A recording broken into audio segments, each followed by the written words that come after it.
Have you ever thought about starting your own podcast? When I was trying to get this podcast off the ground, I had a lot of questions. How do I record an episode?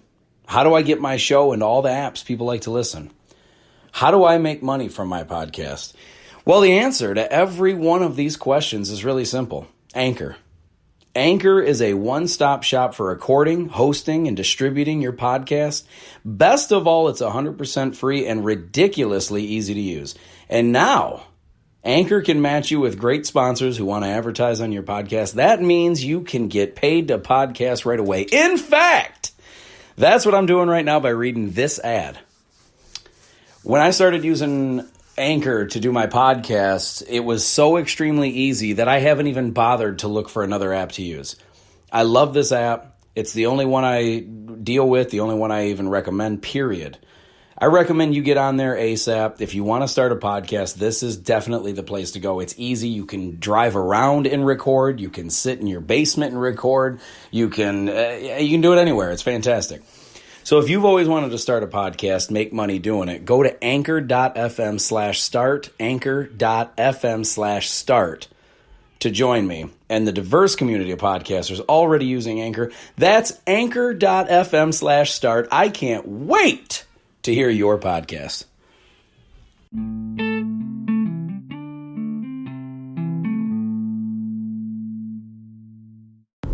Hello, ladies and gentlemen. What is going on? It is Adam Rich from the Really Rich Podcast, and it has been a minute, and I'm hoping that everyone is doing good. Everyone's getting through these weeks of quarantine and being locked up, and just everything is different. Everything is very, very different for all of us. Even if some of us are still going to work every day. Some of us are, still doing the regular, our work schedule might not have changed. Maybe your habits for the most part hasn't changed, but it's undeniable right now. There's obviously been a dramatic change in the world, especially in America right now, no matter where you live. It's just the way people are, it's weird. You go into the grocery store right now and you see so many people wearing masks and gloves. And whether you are on board with doing that or if you think it's funny or silly or whatever and you don't want to do it, either way, the idea of going into the grocery store and seeing all these people, covered up like that, it's weird. It's different I've never, in 36 years, I've never seen that in my life anywhere. I know that it happens more so in other countries or in other different areas where there's a lot of I don't want to say poverty, but it's just it might be different in other countries than it is for America. And normally in America, you don't go into a supermarket or any store for that matter and see people wearing that kind of stuff. It's just never been an issue, but it is now. And I noticed that a lot of people are, there's many different opinions that people are having over this whole outbreak, over this pandemic and everything. Some people think, I'm not going to change how I live. I'm not going to live scared. I'm not going to live like this. Some people are thinking that, and they just risk going out and living like normal. And then all of a sudden, out of nowhere, they wonder why they have coronavirus. And, but some people, you either don't accept it or don't want to believe it, or you think it's all hype and it's not nearly as bad as it is. Maybe you're one of these people, or maybe you're the type that is to the T. I mean, wearing hazmat suits and masks and gloves everywhere, and you just can't be cautious enough. And regardless where you stand on that spectrum, neither one is right or wrong. I'm not picking sides. I'm not saying if you are protecting yourself or if you think it's silly. I'm not saying you're right or wrong. Everyone looks at it a different way. Everything in life is perspective. I talk about that all the time.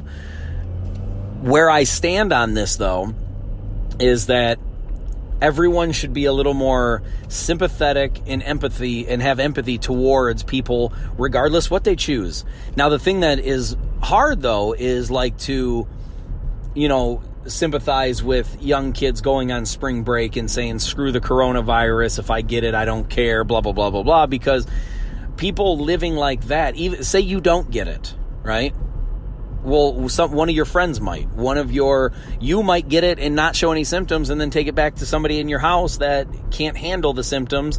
And maybe it's very, tragic for them. Maybe it's fatal. Maybe it's just a horrible illness that they got to deal with in their life. Either way, it's not good, and I think that it's weird because I don't think that you're stupid if you laugh at this pandemic. I think it's naive to think that you can't get it. I mean, anything can happen at any time. Like, Ebola isn't very common, but all of a sudden, out of nowhere, it popped up, people got it, and then it kind of went away. Now, for the people that got it, I don't think they laugh and think it's hilarious. I don't think they think it's silly. But there's a lot of people that didn't get it, and they thought it was silly. So listen, I'm not criticizing. If you think it's silly, cool, fine, live your life. If you think that it's something we severely need to worry about, that's cool, live your life. Think what you want to think. What I do think is this, though. Whatever measures we're being told to take in order to get the economy going again and get life back to normal, get everyone back to work, get everything back to the way it was or beyond, I think that we should all be listening to the experts that are telling us what we should be doing, because if they're saying that doing something a certain way is going to make it happen quicker, make you get back to your normal life quicker, then why wouldn't you want to do that? And when you stand out and say that I'm not catering to this, I don't believe it, and I'm just going to live like normal, well, if you're perpetuating it and making all of this stuff last longer, and more people are going to get sick in the long run, and it's going to stick around longer, then you're not being very helpful to anybody. You're not being helpful to yourself, because if you want things back to normal, if you want to get back to your old life, how things used to be before this, then, you should do your part too, even if you do think it's silly. Like, anything that it takes to get normalcy back, or to at least, get back to what you like, what you love, you should be trying to do that. I would imagine that's the smartest option for you. But people, what they do, some people think that it's a joke, think that they can't possibly get it, think it's that people are overreacting and it's all hype and everything. And these people are just going out, and they're like, a lot of them just like the thrill of knowing that they're not doing what they're told. And I totally understand. I get it. Like, I'm not saying you're right, but at the same time, I totally get it, because when I was younger, when I was in my late teens, early 20s, I was like, yeah, fuck you. I'm going to do what I want. I live my life. And I wasn't right for thinking that way, but at the same time, I did what I wanted to do. So I understand why people feel that way. I understand why people are going through that. So like I said, I'm not judging, I'm not criticizing, I'm not trying to take shots at you. All I'm saying is, if you miss the way things were, and you want things to get back to that, or possibly go beyond that, even better, if you miss the old ways of not social distancing, going to your job every day, making your money, and living like that, if you miss all of that at all, you should at least be trying to do your part to get it done quicker. That's all. I mean, just to try to get things done quicker. Because right now, a lot of people are out of jobs. A lot of people don't know if they're going to be going back to work or not. Some people have gotten flat out laid off or fired altogether. And those people are going to be affected long term for this. I mean, even if they find a normal job, like a new job, as soon as everything pops and breaks and they start a brand new job. If you're one of these people that have to start a whole brand new job, and you lost your job and all, even if you're fine financially, it's still going to take a toll on you. There's always change that's involved. And listen, this is why I wanted to make this podcast today about this, is I know I've done a lot of talking without really giving you the point of the show, but the point today was to help people adapt to change. It was to help through all of this right now, because nobody's life is exactly the same as it was 2 months ago, or even 1 month ago, for the most part. Nobody's life is exactly the same. This is something that we all have to get used to, regardless how big or little it has affected you. And what I want for everyone no matter how big or small this has affected you, what I want for everyone is to be phenomenal at adapting. I want you to embrace change. Like, I want you to love the change. Listen, you can't control when life changes. Now, sometimes you can control little changes. Sometimes you can control how it affects you or your family and things. There's little changes that happen all the time that, that aren't like effective, or they change for the better. Like, for instance, gas prices have gone down. That's crazy for me because right when I got my license, this is what gas prices looked like. And it's never been this low since then. Like, gas prices were under $1 like a year before I got my license. And then they went up to like just over $1, like right when I got my license. They're right around $1 now. Like, I went to get gas. I gave the clerk $25 and I was like, yeah, fill the whole tank, because I was like, there's no way it's not going to take 25. It took $16 fucking dollars to fill the whole tank, which I've never done that. I've never in my life. I mean, other than filling my mom and dad's tank of their car back when I couldn't drive yet, I've never pulled up to a gas station and filled a fucking empty tank, an almost empty tank, for $16 fucking dollars.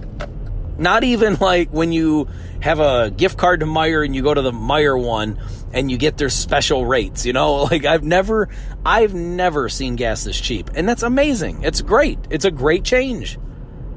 And it's beneficial. But there's changes that happen to all of us all the time that are not beneficial, that are not great. And there's only two ways you can handle them.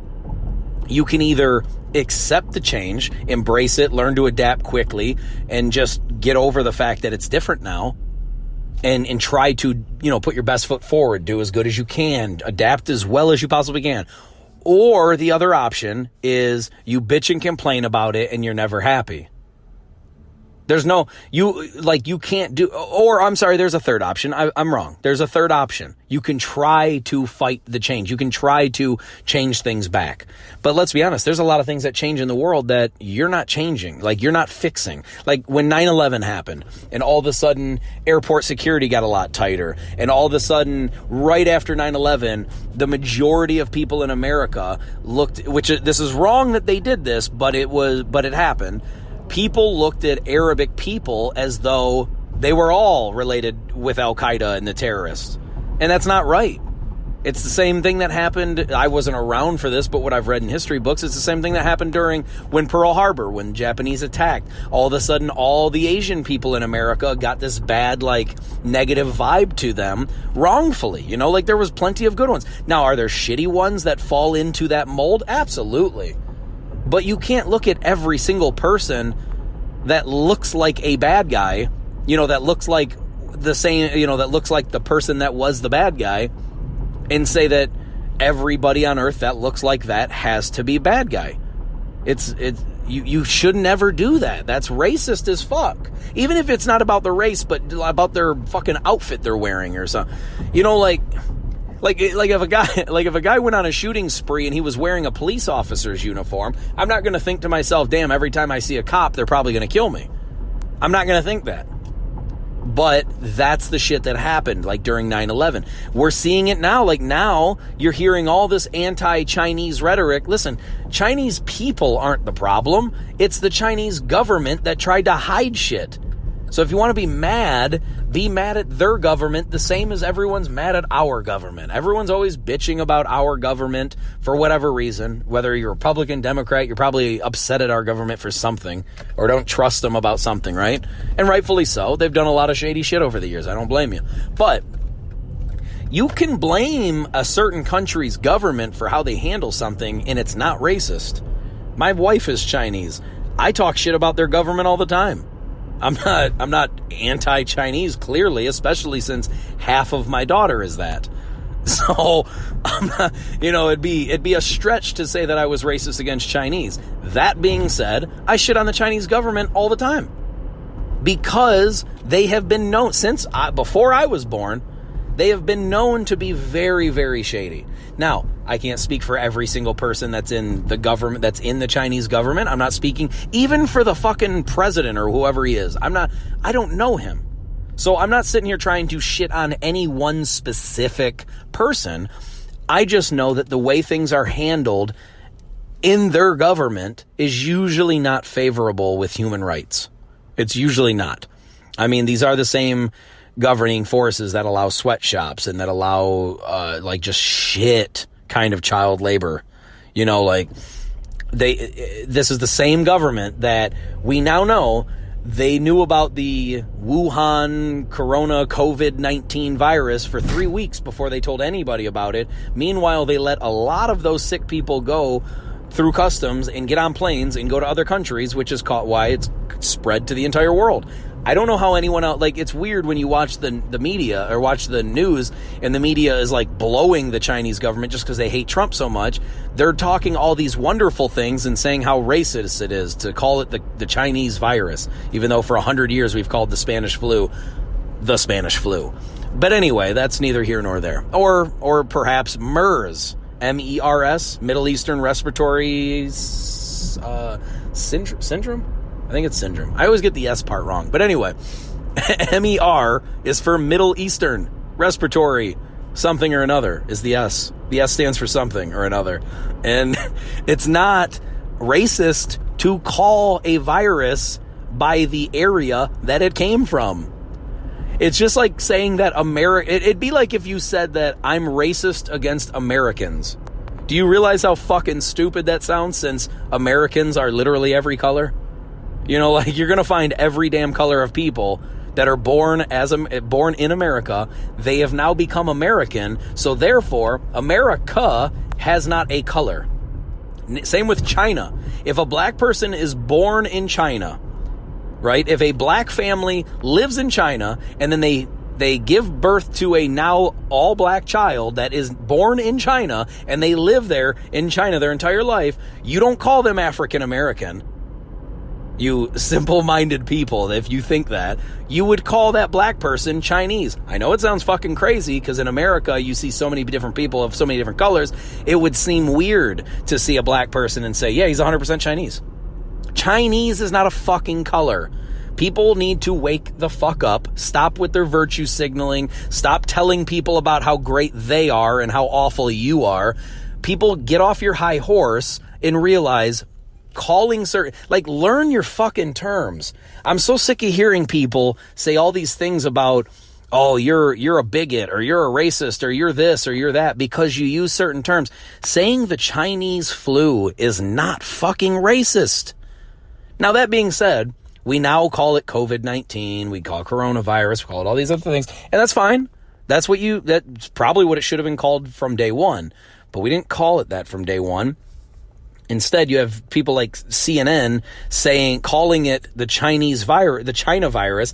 Then a week later, after Donald Trump says it, they go, no, Trump's racist. By the way, don't ever call it that. We can't ever call it that again, because now we're going to say that Trump's racist for saying it. Like, it's just dumb, the things that are coming out. And then all the other people that don't follow politics, God bless you. I'm not trying to make you follow politics, but the people that don't follow it see one Facebook post that says, oh, the China virus is racist to say, if you call it that. And then other people that don't follow politics at all and do zero fucking research look at that, and then they go, oh yeah, it's racist. Everyone that says China virus is racist.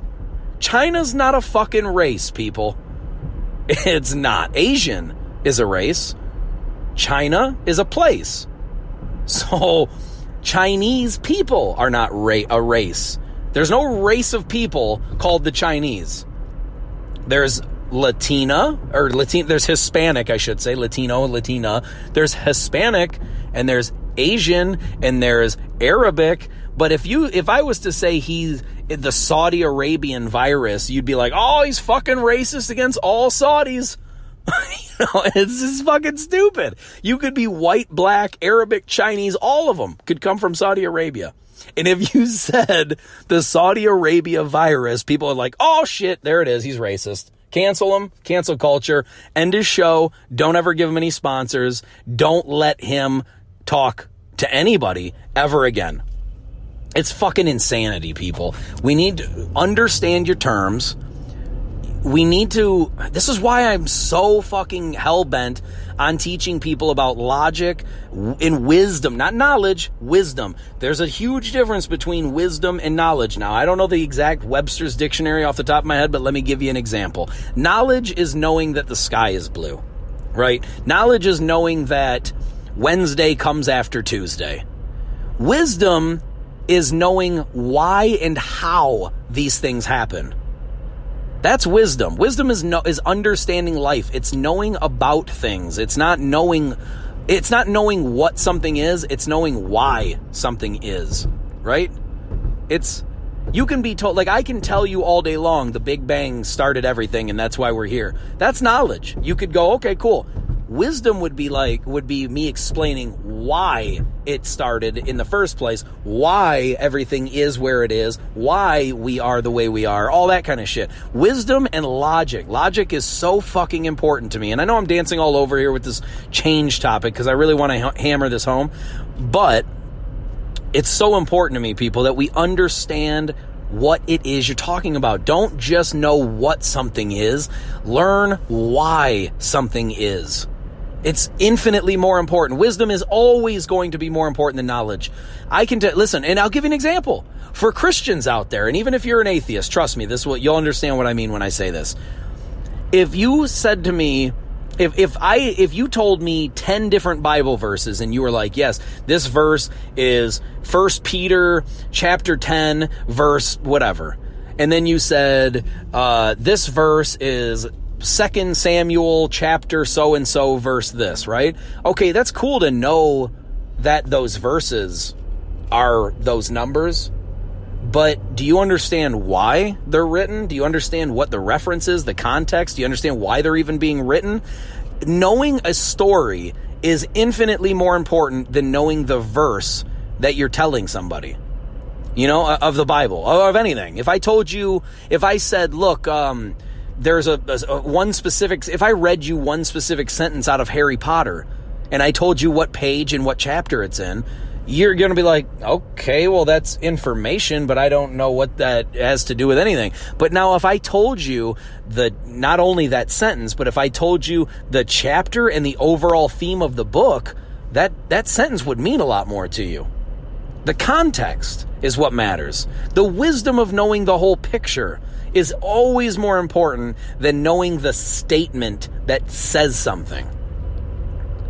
Like, when you learn math, right? If I told you to memorize 2 plus 2 is 4, 3 plus 3 is 6, 4 plus 4 is 8, you'd be like, all right, cool. But if you learned nothing about math and didn't understand how to do math, that's all it's going to be, is just statements rattling around in your head. You're not going to understand how to figure out math problems on your own. That's wisdom. And that's the shit that I'm talking about. I would much rather know how and why than to just know that something happened.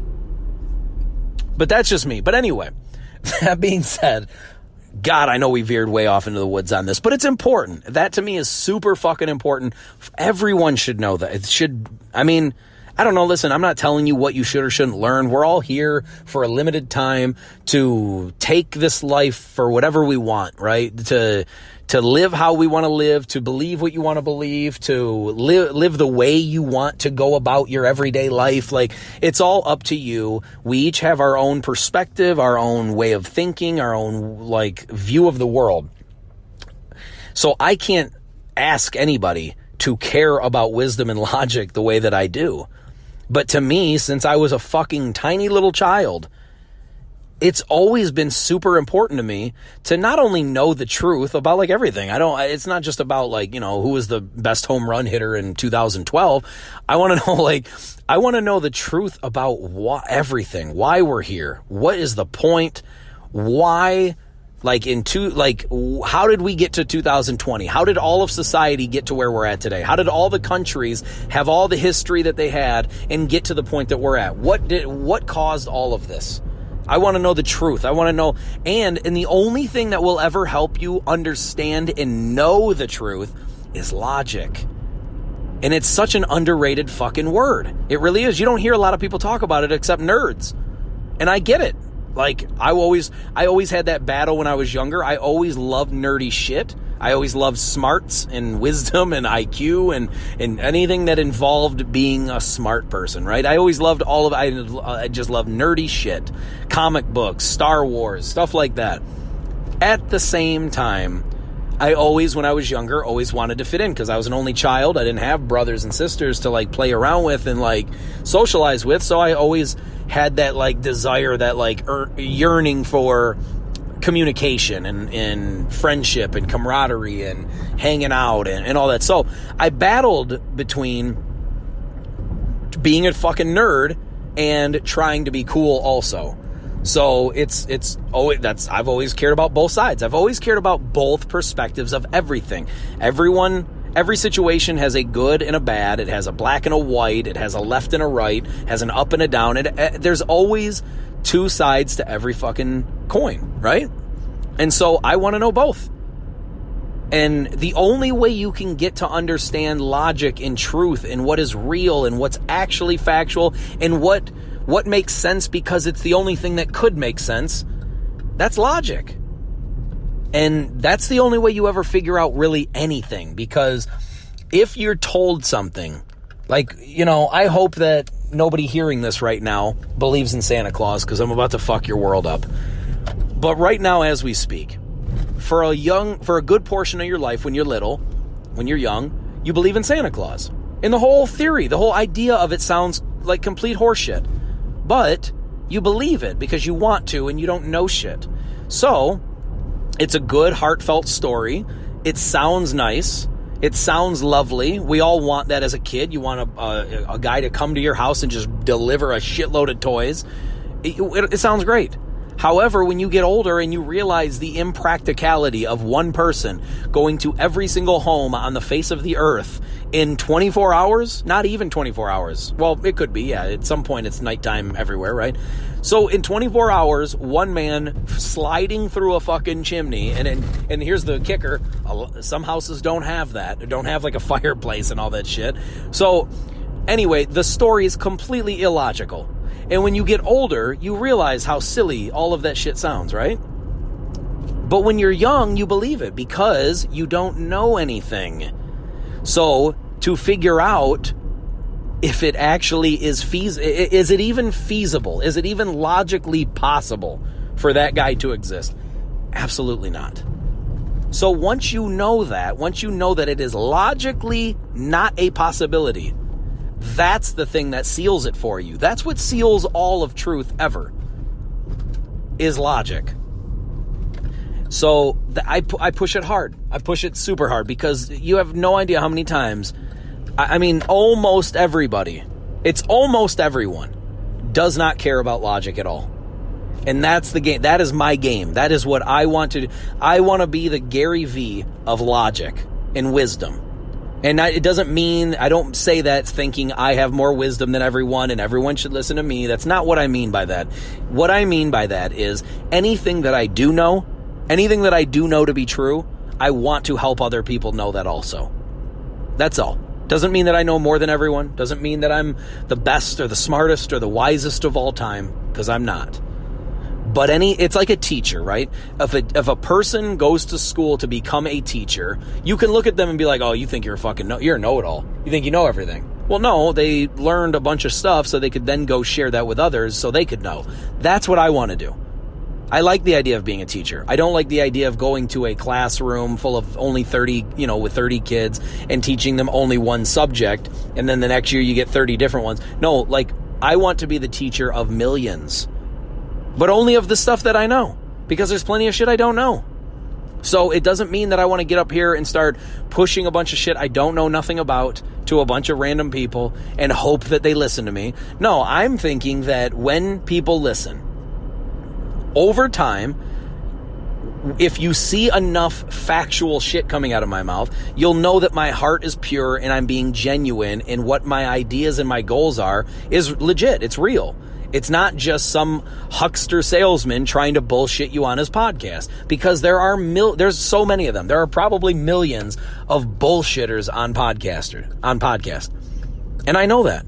I don't want to be one of them. So I'm very thoughtful in making sure that even from day one, the stuff that I put out, I want to be true. And if I ever find out later on that something I said isn't true and I thought it was, because trust me, my intentions are there. You'll see in the long term, my intentions are certainly there. But that doesn't mean that I'm 100% right every second of every day. And I change my mind about stuff all the time when I get new information. That's the beautiful thing about information, is that if you pick a stance, this is why I never label myself anything other than a Christian male. Right? I don't label myself on anything like political, I guess like when it comes to teams, when it comes to sports and shit, I might pick a team or something that, I like certain teams, but I don't label myself as something, because then you're put into a box and you're supposed to fit in it like everyone else. And I don't like that. I'm a free thinker. I like to think and learn and analyze, and if I'm wrong about something, I like to realize it and then change my mind, so that way going forward I'll be right from then on. And so I gather information all the time. And the reason I say that and I know there's probably plenty of atheists out there that are like, well, you're labeling yourself a Christian and I think you're wrong about Christianity because I'm an atheist. And that's fine, you can think that. But I have yet to see one tiny piece of evidence to show me that I'm wrong. Or even this, I've always said this, I dare people. I dare people all the time. If you can show me one sentence, one verse out of the entire Bible, it's huge. If you can show me one verse that you can prove to be a lie or wrong, that you can just prove to be wrong. If you can show me one verse that you can prove to be wrong, I'll never read it again. There is no verse in the Bible that has ever been proven wrong, which is why people still read it. It's amazing for a book that's thousands of years old, isn't it? It's amazing for stories that are that old to never be wrong. Like, you can't write, like, I couldn't write a book right now that in 100 years is 100% right all about every word. But thousands of years, and it's been written by multiple authors. And some people think that that's a knock on it. Some people are like, see, it's written by tons of people. Yeah, and it's still 100% accurate, which is even crazier. So if you can show me any book, A, that's that old, which there are none, B, that's always right, that has zero flaws, I mean, I'd love to read it. But it just doesn't exist. And I think it's very, and it's funny because then some people will be like, well, Jesus never existed, it was fictional. Well, then where did we get BC and AD from? Why did the entire world acknowledge that the year 2000 was 2000 AD? Do you know what AD stood for? Anno Domino, which means year of the Lord. And BC, I think we all know what that means. Before Christ. So if there was no man named Jesus, please explain to me how the entire world recognized that our calendar was before Christ, and before the year 0, and AD, year of our Lord, or after death. I've heard a lot of people say, but Anno Domino or Domino, Donino, and anyway, it's Latin. Look it up. It means year of our Lord, or year of the Lord, year of our Lord, or year of the Lord. And the entire world, listen, the point, I'm not trying to, I know this was all about change, and it is. And this is the kind of why I'm even talking about why, like, if I'm wrong, I change. The thing about change is being, like, you're always going to learn new shit, whether you want to or not. Sometimes it just gets sprung on you. And sometimes that new information forces change in your life, just like the coronavirus thing did. When that happened, most of us, like all the other pandemics that have hit the world in the last 20, 30 years, most of us just assumed, okay, well, be extra careful and then go back to work and live life like normal. But something changed, and it's different. So when this change hits, you can either fold, and just not accept it, complain, bitch about it, and tell everyone else how awful it is. Or you can try to fix it. You can try to change it back to the way it was, which we know with something like this, like something like 9/11, something like the COVID-19. There's always big changes that take place that you just can't change. So you can either cry and complain and bitch about it for the rest of your life and be upset and wish that it was the way it used to be, or you can accept the change quickly, the quicker the better, and strategize on what to do going forward. Like right now, I have a job that I normally work. People that listen to the podcast know about this. I work in a plastics company. Well, right now, there's somebody there got the coronavirus. I have a wife and a child, and there's a thing in Michigan where if you have a wife and child and something with the child care, like daycare stuff, something with that, you can take the unemployment and not go to work for basically the protection of your child and everything. So right now I'm unemployed. Technically, I mean, when all this is over, I go back to work, so I'm not. It's weird, but anyway, I'm off right now, right? And I'm making less money because of not going into work. But I've told people many times before, I always save, and I always recommend you to do the same. Save your money. Plan for weird shit to happen. I didn't plan for COVID-19. I definitely didn't have that in the cards. However, I always saved money with the intention of, look, if my job ever, say it blew up and I'm out of a job now. Say something randomly just bam happened, it's gone, I don't have it no more ever again. Well, what am I going to do? Am I going to suffer? Am I going to have to start selling off all my stuff? Am I going to go bankrupt? Am I going to lose my car, my house, my family?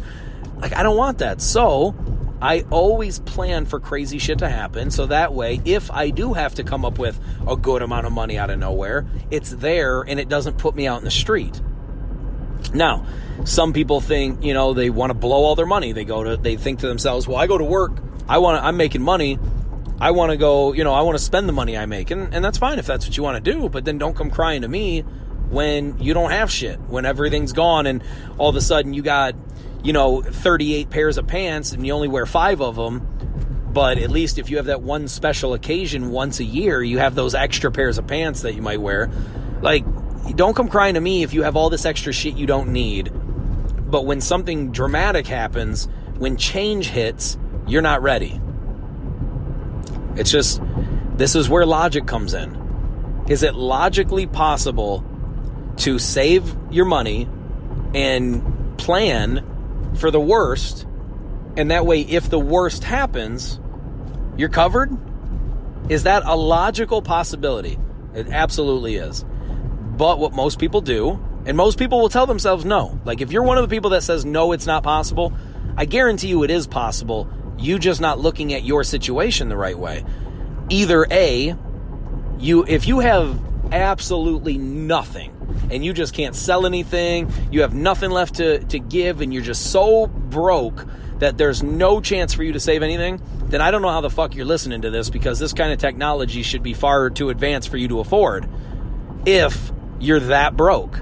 So I don't believe you're that broke if you're able to actually hear this. And if you are that broke, I would highly recommend it. Well, if you have the cell phone to be able to listen to this, then you have the cell phone to be able to start going on eBay, buying and selling little stuff. Little stuff turns into a little bit of money. That little bit of money can then buy bigger stuff. Then that bigger stuff turns into more money. Then that more money turns into buying even bigger stuff. And then you keep going and going and going. You flip and flip and flip, and all of a sudden, now you got yourself some money. Or go to door to door and hand out flyers saying, I'm willing to wash your car. I'm willing to cut your lawn. I'm willing to shovel snow if it's snowing. I'm willing, you don't have to interact with these people technically. There are ways around it. Even during this pandemic, people still need their lawns cut. People still need, if it's in a cold climate and it's still snowing, people still need their snow shoveled or snow blow or whatever. People still need their car washed. People still, or they don't need it, but I mean, some people like it. Some people that have a lot of money like to have their car looking nice regardless, even if they're sitting at home and it's just sitting in the driveway. The point is, there are ways to make money. You have to put yourself out there. The reason I said leave a flyer is because you can just drop a flyer off in everyone's mailbox. You don't have to knock on their door because they're scared to open the door and look at you in case you have the corona. You can just knock on the door, or you can just leave the flyer. They'll see it. Leave your phone number on there. And then you can even talk to them over the phone and say, look, you can just leave the cash in an envelope in your mailbox. I'll come by, do the service. You leave the cash in the mailbox. We'll all be good. I'll do this once a week. I'll do this as many times as you want. Call me, text me, let me know, email me, whatever. Now you've just started up your own business over the phone. And you have zero, I mean, look, it doesn't cost much to make flyers. I mean, shit, even if you have a friend that has like, you know, not a fax machine, but like a scanner or something at their house, you could type all this stuff up on your phone and print it out on their damn printer. You're good to go. The point is, if you're making excuses for why you can't do something, you've already lost anyway. So there's nothing I'm really going to do or say that's going to fix that. You need to fix your mindset, because there's certainly ways to go about it. I mean, eBay is still popping right now. I got a friend who's still buying and selling, flipping shit on eBay. And he actually is going to work also in the meantime.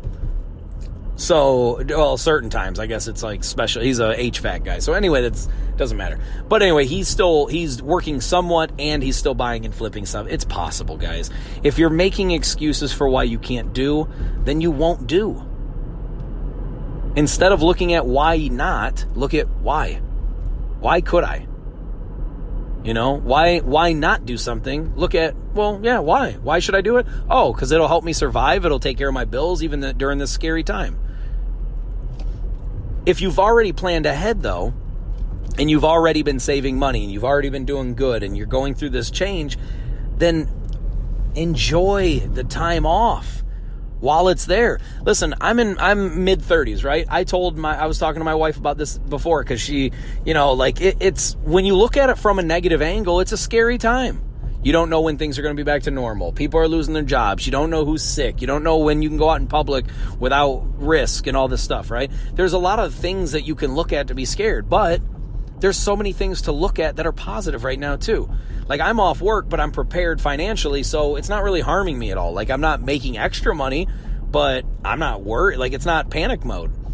And it's a great feeling to know that I have this kind of time off at my age too. That's another thing I told her. I told my wife, I was like, look, how often do you know people our age that are working like full-time jobs just get a month or two off for, like, you know, just to like for a pandemic? And you're not like going out like crazy, spending money, going to the bar, going to the stores, buying a bunch of shit, going on vacations. You're not doing none of that. So this truly could be a blessing for people if you just look at it the right way. You have time off to spend with your family. Yes, are you making the amount of money that you're normally making? No, but in the total grand scheme of thing, who gives a fuck about the money? There are so many other things in life that are so much more important than money. Your health, your family, your friends, your livelihood, your lack of depression or lack of anxiety or lack of anger or lack of hatred or lack of problems, lack of stress. Any of those lacks are great lacks. But we don't look at that. That's easy. That's easy to enjoy the health that you always have. It's easy to enjoy the family that's always there every day. It's easy to enjoy. So we don't do that. We take that for granted. A lot of us do.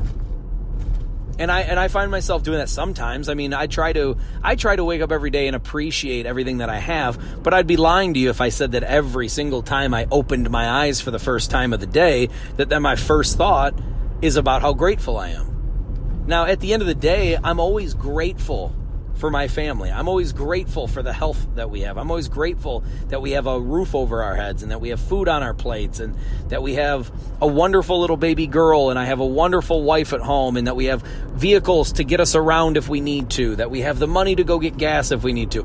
I'm not saying these things to brag. I'm just reciting these things to remind myself how great life really is if you're looking at the right shit. You know, maybe, you know, your kid was sick and he had to go to the hospital and you're worried because there's all this COVID stuff going on. But maybe he got the treatment that he needed. Maybe he or she is home now. Maybe he's doing better. He still might be a little bit sick, but maybe he's at least not in the hospital. You know, it's easy to think of how bad it is when you're in the hospital. But when you get out, a lot of times we quickly will revert right back to, okay, everything's normal again. I don't have to really think about being thankful. And I'm not saying you're wrong if you don't. It's just that when you put in a lot of negative, but you never put in the positive, like you're framing your life wrong. Like you're framing it the wrong way. Like those positives are still there. You're just not reciting them. You're not looking at them. It's, it's crazy. Like, I mean, imagine like if you were driving down the expressway, you know how many people, like if a car gets into an accident, you know how many people slow down and they look? 99% of the time, people aren't slowing down to look to see if everyone's okay and make sure everyone's fine. They're slowing down because they want to see something fucked up. They want to see how devastated the car is. They want to see if anyone is hurt or worse in the car. They want to see what kind of destruction has just happened. They're looking for negative, and you'll find it. You'll find it. It's really easy to find the negative. But the thing that they don't tell you is it's super easy to find the positive. We just don't fucking focus on that.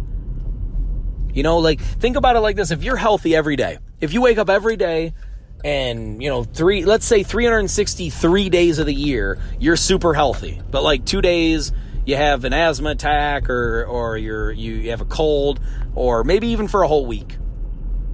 Well, during that week, we always remember how miserable we are while we're sick.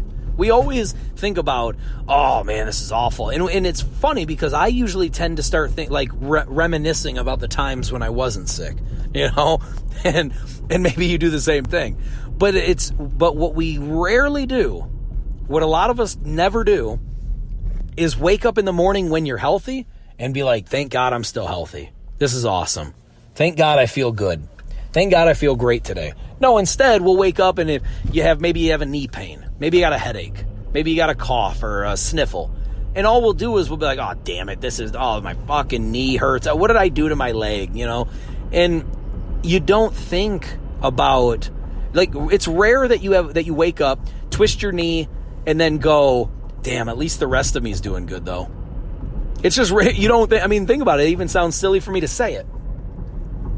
But it's so true, though, man. It is so unbelievably true. It's perspective, and you need to look at it. It's not just when life is normal. You need to do these exact same things when things change. When I got unemployed, my wife got unemployed, and we had to figure this shit out because I've never been unemployed. My wife, I think, went through unemployment like once ever in her life years ago, so she barely remembers what that's like. I never knew it. I never have gone through that, so I didn't know. And it's when you're getting used to this stuff, it seems very much of an inconvenience. It seems it can overwhelm you with stress. I can see people getting overwhelmed with stress if you're worrying about, well, how are my bills going to get paid? Where's the money going to come from? What am I going to do? When am I going to go back? And that's fine. You should always think about those things, but do it calmly.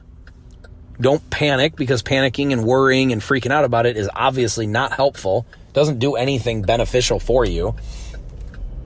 So when those happen, when things like that happen, I always encourage people to at least acknowledge it, acknowledge that things are different, acknowledge that there's going to be a big change, acknowledge that you're going to have to adapt. But see, me, I've always liked to challenge myself to be awesome during change, to be able to adapt. I love it. Like, it's not a source of like me brag. Like, I don't brag to people about it because it's really not, I don't even know how you could brag about being good at adapting, because when things change, there's no guaranteed way. Like, there is no one type of change. Things change differently all the time. So it's like, you can't just brag to somebody and be like, oh, I'm great at change. But my point is this. I've always liked to challenge myself to be great when something surprising happens. Like when something is different, I like to adapt quickly. That's just one thing I've always tried to be great at, is to adapt quickly. And I challenge you to do the same thing. Adapt quickly. when these things happen, don't complain. If anything, maybe all the people in your family are the ones complaining. Maybe all of them are talking about how people are dying and people are sick everywhere and times are rough and work sucks right now. And, I don't know what I'm going to do. Maybe all of them are doing it, but don't fall into the same trap. If anything, use this as an opportunity to step up and be a leader. Step up and be the one person in your family saying, look, yeah, this is different. This is change.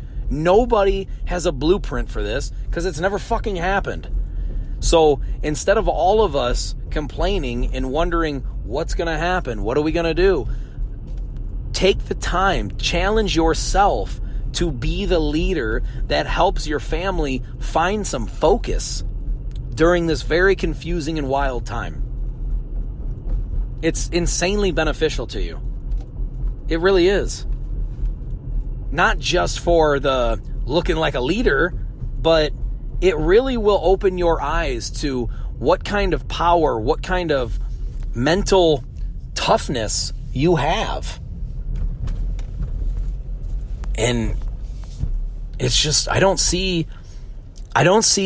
said this, I don't see how negatives are helpful.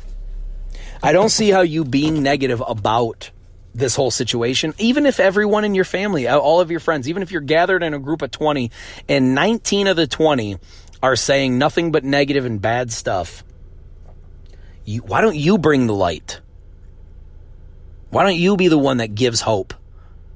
Why don't you take it upon yourself? And look, maybe some people are just Debbie Downers and want to be miserable. Some people love misery so much that they'll get mad at you when you start bringing hope into their life. That's fine. Let them be mad at you. Because there's some of them out there, some of those same people that are listening need you to be that light and to be that hope that they have that changes everything for them.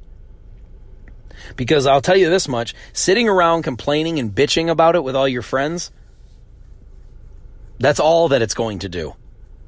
Is just be a conversation for you guys to complain and bitch about. It puts you into a negative mindset, a negative frame, and then all of a sudden, now the rest of your day, you're just looking for bad shit to complain and bitch about. Then you might take it home to your wife or your husband or your kids. Then what kind of like role model is that? To be in front of your kids just complaining and bitching constantly about how awful everything is. Your kids might be looking for you for hope. You're their protector, maybe. I mean, if you have kids. You're the protector. You're the one that's supposed... I remember this much. When I was growing up, my mom always saw the worst possible scenarios. My dad always saw the best possible scenarios. And I remember when my mom would tell me certain things, bad, negative, how awful things are. I know the first thing that popped into my head is, what are we going to do? Everything's going to be awful. And then my dad would pop in with something either humorous or funny, and he would be like, we're fine. We're fine. What are you guys so worried about? You're good. You're fine. Look at all this you have. You got this. You have good health. You got your family. You got a roof over your head. You got food. Like, what are you complaining about? Everything's fine. He wasn't oblivious to the bad things going on around us. He just knew that sitting there complaining and crying about it wasn't going to fix it. The only thing that was going to help us move past it was time. Time needed to play out. Time heals all wounds. You know the saying. But also, keep your fucking shit together. Keep your mind right. That is what's going to get you through the tough times. Listen, for instance, and I'm going to get pretty dark here pretty quickly, so bear with me on this, but I think it's beneficial. I think it's helpful for you. If a family member passes away, a friend or a family, like somebody very close to you, and it's devastating, obviously you're going to be sad. We all would be, every one of us. And I'm not saying don't be sad. What I'm saying is, give it its proper due. Be upset, be sad, be upset, mourn the way you need to mourn. But as soon as you can, as soon as you feel ready and you feel comfortable, you have to move forward. That doesn't mean forget about them. It doesn't mean, stop caring. It doesn't mean, anything. It doesn't mean be happy it happened. What it means is there's nothing you're going to do to change what has happened. When a family member passes, it's tragic. It's not good. It's never a fun fact. It's never a fun time in somebody's life. But what you should be doing, what I find is helpful for me at least, is not make jokes about it, but I'm the type that likes humor during grief because it lightens the mood. It takes some of that stress. It bears some of the weight of the sadness and anger and depression and all that you're going to feel.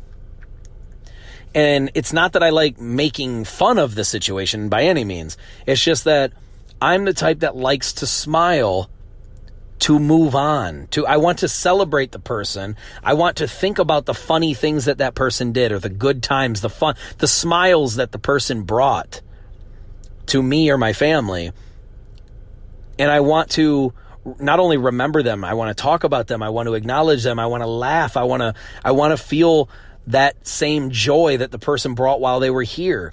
Because if that person brought you any kind of joy, and if they're worth missing at all, then being mournful and sad and negative is not what they were trying to bring to your life anyway.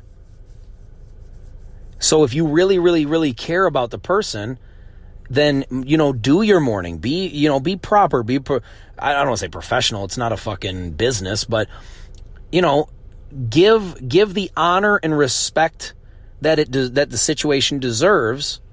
And it's okay to mourn. It's okay to be sad, but don't let it destroy your life. Don't let it weigh on you to the point where it keeps you down for weeks and months and years. And eventually it turns into a habit. It turns into a lifestyle, and it gets to a point where you are now a changed person in a more negative way. And it's not good for you. It just leads to a dark, lonely, destructive path. So think about the positives that person brought. I recently had a person I wasn't like super close with, but I'd met him a few times when we were around each other. He was always super nice to me. I liked him a lot. He was always smiling. He was always in a good mood. He always treated me good. He never gave me anything bad to say about him. He was just that good. He was always that good to me. He wasn't, but we weren't super close. I never hung out with him regularly. I'd only seen him a few times and all that. But anyway, he recently just passed away, and I feel horrible for his family, friends, everyone, because he was always such a ray of light around everybody. And rest in peace to you. The people that know who this is, they know who I'm talking about. I owe enough respect. I shouldn't be naming names or anything like that. But to anyone who knows who I'm talking about, rest in peace, big fella. Awesome person, and I hope nothing but the best for the whole family. I hope, obviously going forward, I hope, God's with them, and that they get through this, and that they're going to be fine, and they're going to see the positives of the life that he had and the life that he brought to everyone else. So I feel for the family. I feel for the friends and all that. At the same time, I think the best thing we could all do for anybody that this has happened to is think of the good, think of the positives, think of the joy that he brought, or anybody that that anybody close to you, that he or she, that they brought to you. Don't think about the tragedy of the passing. Think of the joy that they brought your life. Think of the good things that think of the way your life has benefited by being in the same world as that person. From that person being a part of your world, dedicate your memory of that person to the good that they brought. And if it's somebody that you truly hated, and it's somebody evil or somebody you couldn't stand, well then, okay, they're gone, and you can move on with life. There's no sense in holding on to resentment or hatred or misery or depression or anger. It's just, they're all destructive traits for you. So I'm not saying to ignore all of that, all of the bad. I'm saying, acknowledge it for what it is, be aware, and then strategize, but quickly move forward with positivity in all forms of change. All forms of change. Whether you just got out of a relationship, you just got into a relationship, whether you just got married, just got divorced, whether you just had a child, whether you just lost a job, gained a job, whatever the situation is, be aware of all the aspects, good and bad. But let the bad ones go quickly and focus on the good ones. With all this change that's going on with the COVID-19 and all that stuff, whatever change has happened to you, the good and the bad, acknowledge the bad, be aware of what has happened, be aware of how it can affect you, not only today, but the rest of your life going forward, how it can affect you. But then completely focus after, get all that out of the way, move immediately on to positivity, the positives. What good is going to come from this? What can you accomplish now that this has happened? What things about your life did you not like, or maybe you thought needed a readjustment or a retune? Now you have that time to do that. If you were planning on starting something or ending something, but you just didn't have the right time, now's the time. Everyone's going to come out of this different. The world is going to be looked at differently. Like, think about it. Even when everything passes and they say, oh, there's no corona cases, everything's good, everyone's healthy, you're still going to see people at the grocery stores wearing masks and gloves. This is going to change things for a long time. It's not as badly as what you're seeing right now, but there's some people are going to be changed for a long time from this. So just make the best of it. Stay positive. Focus on the good. Move forward. Strategize. Get your shit together. Get your plan together and go. Now's the time. That's all the time I got for you guys today. I love you so much. I thank you for listening. If you want to get a hold of me, please do. You can leave a voice message on the Anchor app. You can find me on Instagram at Really Rich Podcast. You can find me on Twitter at Really Rich Adam. You can find me on Snapchat and YouTube at Really Rich. You can find me on LinkedIn at Adam Rich, founder and host of the Really Rich Podcast. And you can find me now on TikTok. It's Adam Rich. I love you guys, and I thank you so much for listening, and I'll be with you soon. Peace. Love you guys.